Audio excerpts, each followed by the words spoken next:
All right, headstock reveal. Um, yeah, it was so blocky and everything before. I took a jigsaw and a belt sander to it, and this is what we ended up with. Kind of might give you a hint as to where we're going with this, more or less. But yeah, I don't know. Let me know if you like that. That's what we got with the headstock. Okay. I don't have my camera stand, so we're going to be all shaky. But just I'll try and hold it steady. The deal is that I took this and I sanded it down so that I can get ready to paint it. I did not film myself sanding, but it looks something like this. Okay. What's interesting, let me see if you can see this. What is that? You see that little shiny thing right there? What is that? It's like there's a nail or something like that. Are they trying to help with conductivity? Is that the word, conductivity? For the pickguard, which has it has conductive tape on the one side, shielding tape. I'm not sure exactly why they did that. I've never seen anyone else do that before. If you know what that is, let me know in the comments, because it definitely feels like there's metal there, like almost like they drove a nail in there. But why? I don't know. But it came that way. All right, so that's what I'm doing there. And over here, I've got the head stock and the neck here. Haven't done much with that yet. It does not feel like it needs to be sanded quite as much. Oh wait, I already did, didn't I? Yes, I already did some sanding on this. And I'm going to try staining that with the body. Over here, I've got some wood grain filler. This is clear wood grain filler, and I'm going to try that. Now, I don't know. I'm going to try just getting a moist cloth here and wetting it and see if the grain pops or not, uh, so that I can sand it again, because I love hand sanding. Not really, but anyway, I don't know if that's something you should do before doing wood grain filler or not, because I'm not a woodworker. But I'm going to try that, and then we'll do the wood grain filler. And I've got this over here, some double boiled linseed oil for the back of this, and well, and up here too. I won't do that to the fingerboard, which I think is probably good the way it is. All right. If you know anything different, please let me know. I'll check in with you later once I have some of that done. I have applied one coating of the double boiled linseed oil to the neck. Looks a little darker, but maybe it's just because it's wet, and that's okay. It was really pretty light before. I'll see if I can put a comparison on there for you. But yeah, it's just a little bit darker and kind of, I don't know, actually more natural looking. But you can still see the wood grain and everything there. And hope that all works out. Now, what about the body, you're wondering? Over here is the body. I did wet it down just a little bit, just a damp cloth. And you know what happened? The grain popped. So, the grain started to stand up. And what I did was I sanded it again, because I had so much fun sanding it the first time. So I did that, and then I put on some of the wood grain filler. Actually, you can see some fell down in there. It says it's clear. That doesn't look too clear to me, but you can barely tell that I have any on here. There's a little bit that's still wet, and yeah, so it looks like it's going to dry clear. Anyway, it does say to use a generous amount, which I always wonder, when they say use a generous amount, do they mean use a whole bunch so that you can then buy some more? or do you really actually have to use a generous amount? And then scrape off the excess. That's what it says. Anyway, so I only got the top and the sides a little bit, and then I'll have to flip it over and get the back. But right now it's still wet and it needs to dry for a couple hours, which at this point will be tomorrow.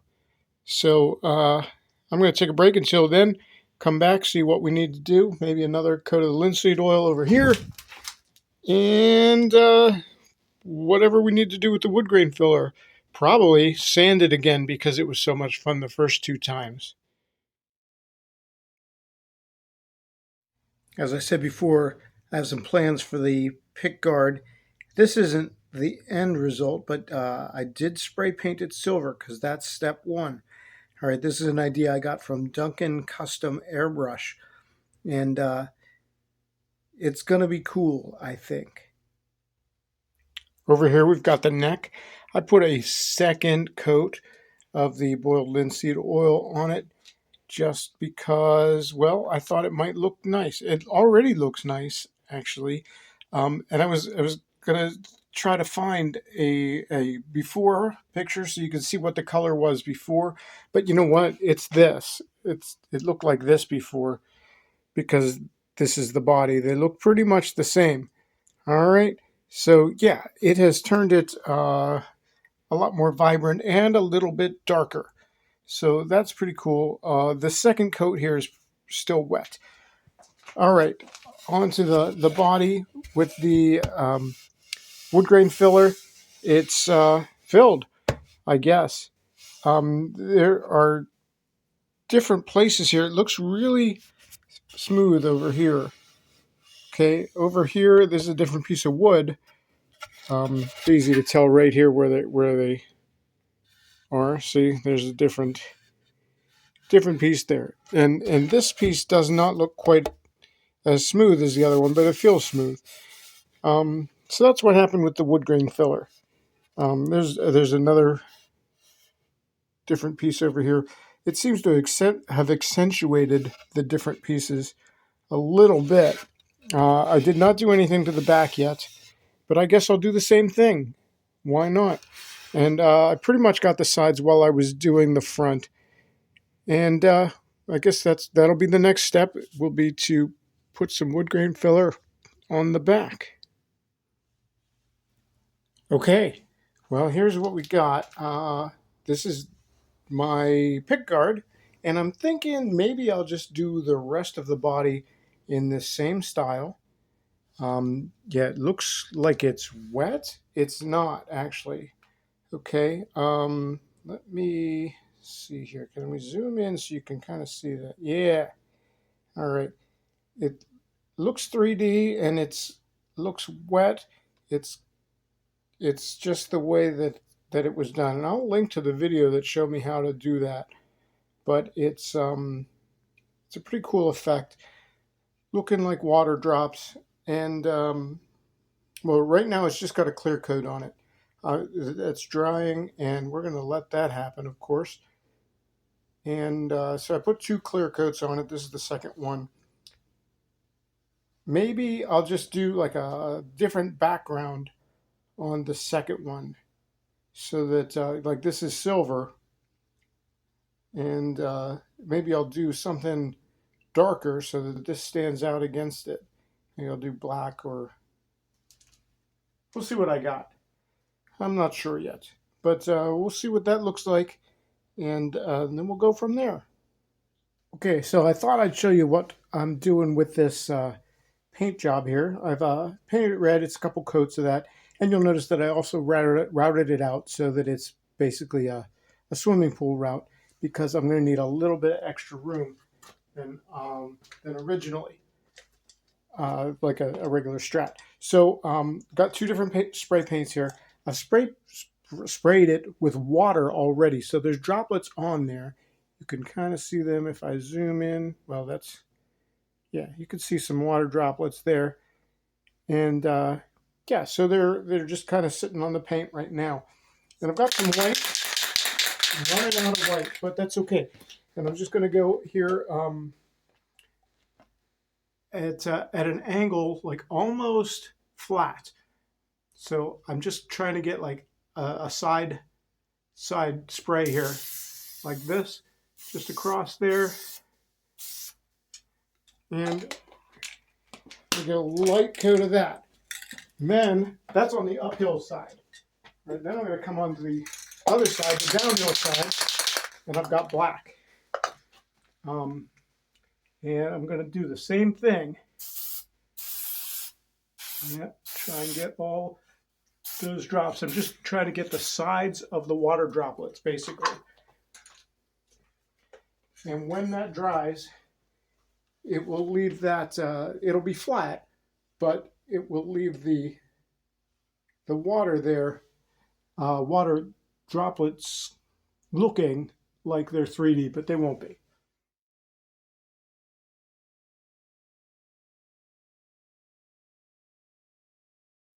Okay, so now the guitar kit is all put together and finished. As you saw, this is a little bit different from usual. It's not your typical Strat. I had some Telecaster pickups that I decided to put in here. And of course, a Telecaster set has 2 pickups. So there were 3 holes in the pickguard. I just made one of them bigger so that I could put an extra in there. So I have 4. I kept the 5-way switch, not like a Telecaster. But I added a 3-way switch and a Gilmore switch and a phase switch. And I soldered a little jumper cable so that this would also control the bridge pickup instead of nothing controlling it. This gives me 22, I think, if my math is right, 22 different pickup combinations. So if I go through all of those with clean and dirty and distortion, that's going to take like all night. So we'll just give you an idea of what we got, which is a lot, you know.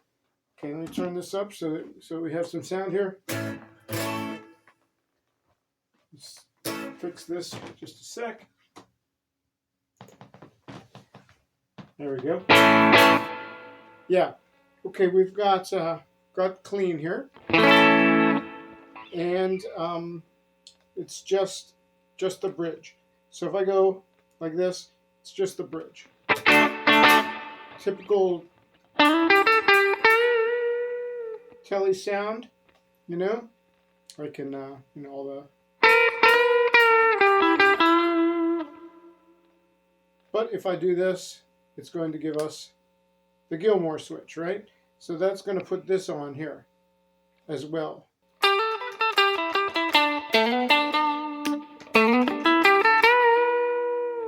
Sounds like I might need to do some equalizing and move this one up or this one down, just so that we have a little more of an even sound. But yeah, that's a thing I could do. Now, I've also, since this is the Gilmore switch, right? And then I can do the phase switch, right? All right.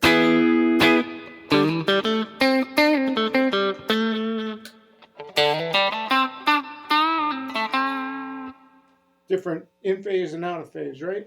2 different sounds. Okay. When I turn that off and go here, now we're in middle pickup mode. So right now, it's just this one. All right? It's just these 2. Put that in phase.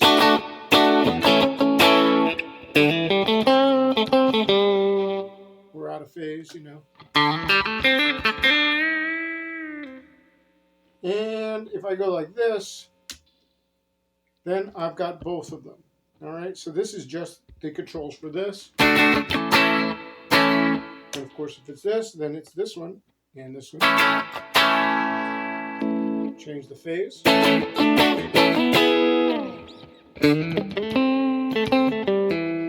Put it in the middle, and then it's just whatever I have here, right? So just this one, both of them. and of course just this one. If I engage the Gilmore switch in this position, which I forgot to do, then I've got the option, Gilmore switch is on. Okay, so it's this one, and right now it's this one. Switch the phase. Both of them, so that's all 4 pickups.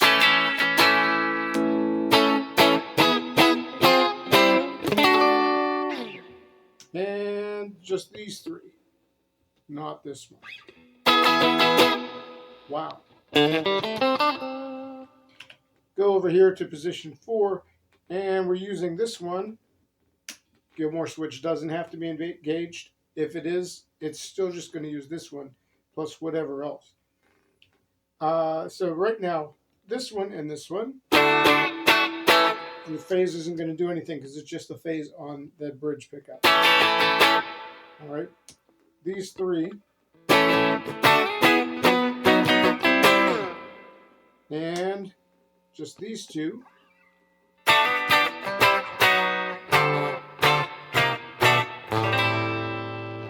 And then we go over here, and it's just the neck. Just your typical Tele neck.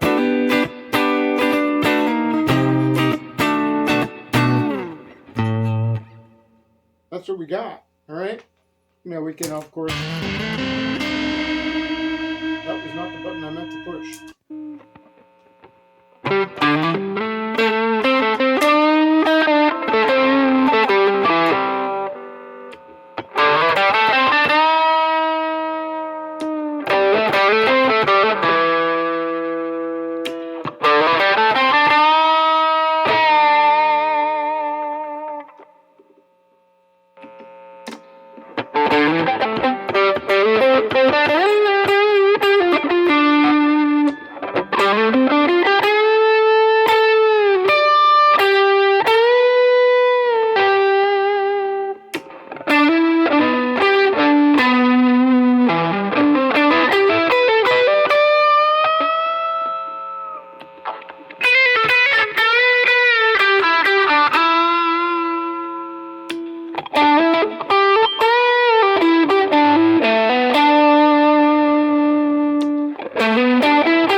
Now if we're going to do like a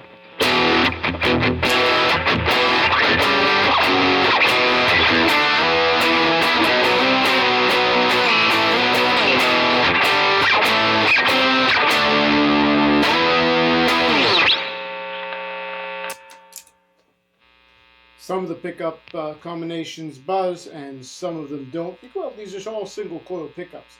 But of course when I've got the center, hey listen, that's real quiet. Because these two, they're all out of phase. So this is like north, south, as far as the pickups go. So I had to open up some of them and flip them the other way.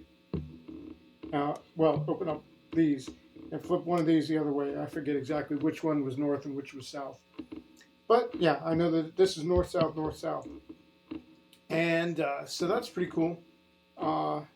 Yeah, we've got a lot of distortion on it.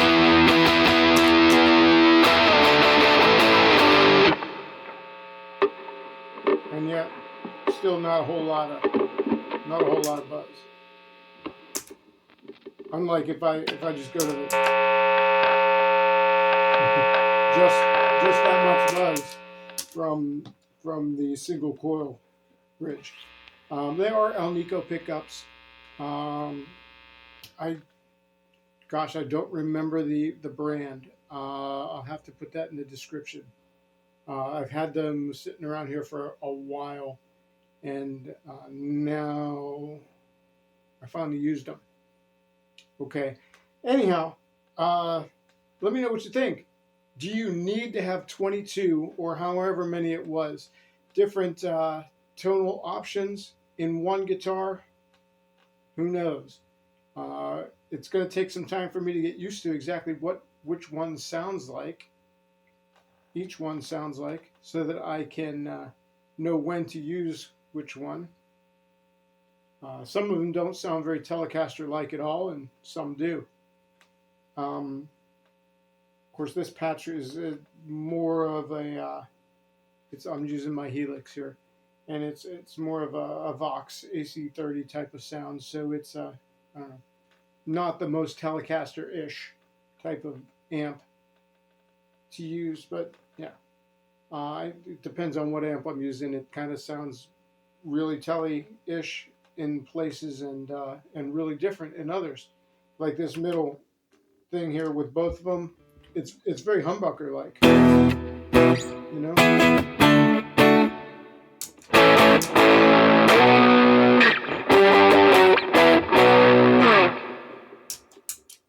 One thing I did find, if I'm going to go from end to end and kind of rate this guitar kit, Leo Jaymz tuners, they're pretty darn good. You know, I know they're not the most expensive tuners. They're not the best I've ever used, but I've used a lot worse. So I would give these like a pretty good grade, maybe, you know, a B.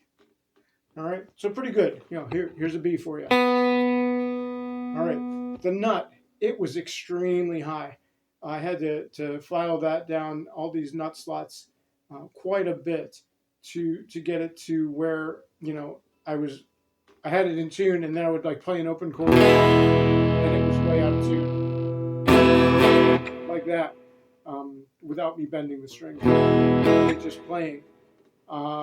Yeah, that's what happened with that. I had to really do that.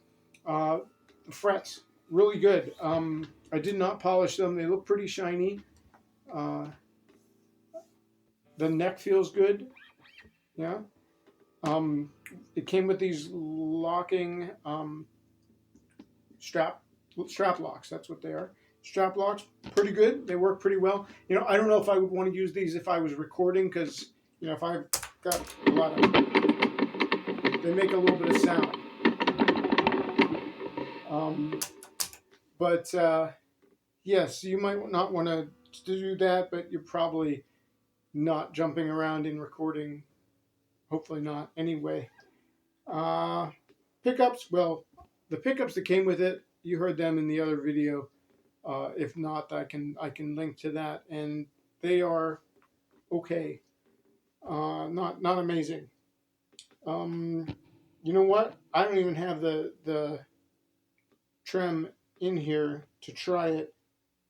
I'm guessing it's going to go out of tune if I try it. Did I do that in the other video? I don't remember. Just a second. I'll try it. I did notice that there's a lot of play in here when I have this in. It kind of like rocks back and forth and doesn't feel great. So I've got one of these little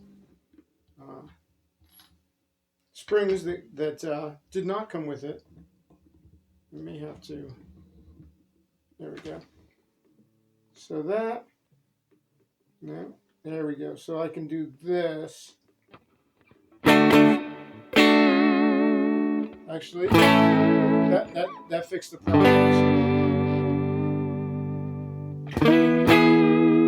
See if it goes out of tune.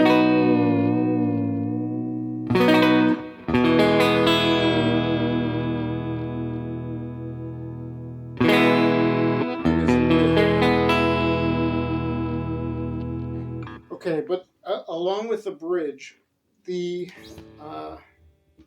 springs here seem to, I don't know if they're loose or what, but sometimes when I'm playing, can you hear that?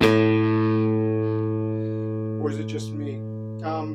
That I can hear these things buzzing, and I thought at first it was the trem springs, but it's not. It's up here. It's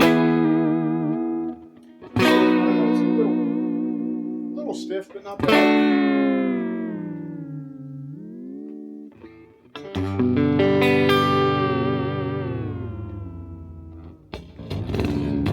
So I didn't. It's not as bad out of tune as I thought it was going to